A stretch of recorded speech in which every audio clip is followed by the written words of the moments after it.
ସାଙ୍ଗନା ଆଜି ଚାଲ ଯିବା ବୁଲିବାକୁ ଦେଓମାଳି। କୋରାପୁଟର ଦେଓମାଳି ଅଛି, ଚାଲ ସେଠିକି ଯିବା ବୁଲିବାକୁ। ଏମିତି ଜଙ୍ଗଲ ରାସ୍ତା ପଡ଼ିବ, ଲାଷ୍ଟ ଗୋଟେ ଗାଁଟେ ଅଛି, ଗାଁଟା ବି ଡେଇଁବାକୁ ପଡ଼ିବ। ଡେଇଁଲା ପରେ ଆମେ ଯିବୁ ଦେଓମାଳି। ମୁଁ ତ ରାସ୍ତା ଗଲାବେଳକୁ ବହୁତ ଦୁଇ ସାଇଡ଼୍ ରାସ୍ତା ପୁରା ଏତେ ସୁନ୍ଦର ଲାଗୁଛି ଦେଖିବାକୁ। ଆମେ ତ କାର୍ରେ ଯାଇଥିଲୁ, ବାଇକ୍ରେ ବି ଯାଇଛୁ, ଦୁଇଥର ଯାଇଥିଲୁ। ଏବେ ଦୁଇ ସାଇଡ଼୍ ରାସ୍ତା ପୁରା ଗଛ ଲାଗିଛି, ପୁରା ରାସ୍ତା ମଝିରେ ଦୁଇ ସାଇଡ଼୍ ଜଙ୍ଗଲ, ମଝିରେ ରାସ୍ତା। ସନ୍ଧ୍ୟାବେଳେ କେବେ ଏକଲା ହିଁ ଯିବନି, କାରଣ ଭାଲୁ ବାଘ ହରିଣ ସବୁ କିଛି ଥାଉଛି। ଇଏ ବାହାରୁଛି, ହାତୀ ବି ବାହାରେ।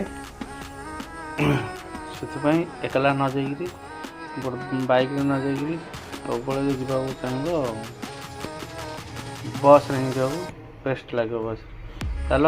ଏବେ ରାସ୍ତା ସରିଲା, ଏବେ ଆମେ ଦେଓମାଳିରେ ପହଞ୍ଚିଗଲେ। ଦେଖ ଭାଇ କେତେ ବଢ଼ିଆ ଭିଉ, ଦେଖ ଭାଇ, ମାନେ ବହୁତ ସୁନ୍ଦର ଲାଗୁଛି। ଉପରେ ଯାଇକି ରହିବ, ଏଇଟା ଗୋଟେ ରେଷ୍ଟୁରାଣ୍ଟ ଟାଇପ୍ର ଅଛି, ସେଠି ଖାଇବା ମିଳେ।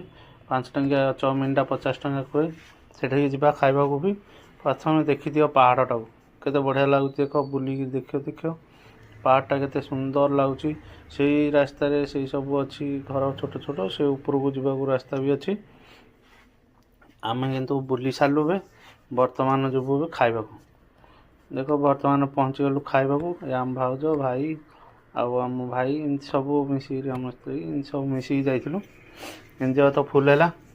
ଖାଇବାକୁ ଯାଇଥିଲୁ, ପହଞ୍ଚିଲୁ ଖାଇବା ପାଇଁ ପହଞ୍ଚୁ। ଦେଖ ଭାଇ ବସିଲୁ ଗୋଟେ 10-15 ମିନିଟ୍ ଦେଲା ତ ଖାଇବାକୁ, କିନ୍ତୁ ଗୋଟେ ଚାଉମିନ ଯେଉଁଟାକି ଆମର 5 ଟଙ୍କା, ଏଠି ସେ ଉପରକୁ ଗଲା ସେଇଟାକୁ ସେ 50 ଟଙ୍କା ନେଇଛି ଚାଉମିନ ଗୋଟାକ।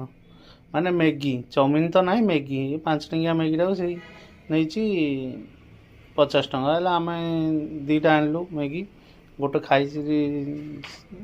ଦେଇଛୁ, ଆଉ ଗୋଟେ କାହାର ବି ଇଚ୍ଛା ନାହିଁ। ତଥାପି ଯାଇଛୁ ତ ଉପରକୁ ଟିକେ ଟେଷ୍ଟ କରିବା ପାଇଁ, ଖାଇଛୁ।